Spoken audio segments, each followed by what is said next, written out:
শ্রীপুর পৌর স্বেচ্ছাসেবক দলের উদ্যোগে বিএনপির চেয়ারপারসন বেগম খালেদা জিয়ার সুস্থতা কামনায় দোয়া অনুষ্ঠিত হয়েছে।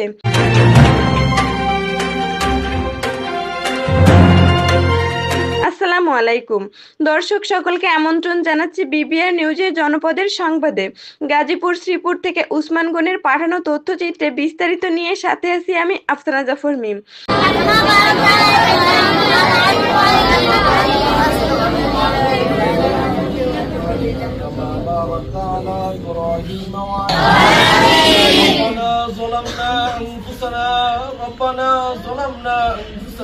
গাজীপুরের শ্রীপুরে সাবেক 3বারের প্রধানমন্ত্রী বিএনপির চেয়ারপারসন বেগম খালেদা জিয়ার রোগমুক্তি ও সুস্থতা কামনায় দোয়া অনুষ্ঠিত হয়েছে।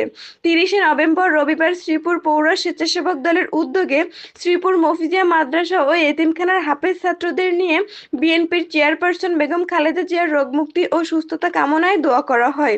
উক্ত দোয়া মাহফিলে উপস্থিত ছিলেন বিএনপির নেতা সিরাজ উদ্দিন কাইয়া, শ্রীপুর পৌর বিএনপির আহ্বায়ক সদস্য বিল্লাল হোসেন, শ্রীপুর পৌর স্বেচ্ছাসেবক দলের আহ্বায়ক নজরুল ইসলাম মিলন, সদস্য সচিব শামসুল হক শ্যামল, মুফতি শামীম আহমদ, শ্রীপুর পৌর স্বেচ্ছাসেবক দলের নেতৃবৃন্দ ও মফিজিয়া মাদ্রাসা ও এতিমখানার ছাত্র ও এলাকার মুরব্বীরা উপস্থিত ছিলেন। সে সময় আল্লাহ পাকের কাছে প্রিয় নেত্রীকে যেন দ্রুত পরিপূর্ণ সুস্থতা দান করেন দোয়া করেন সকলে।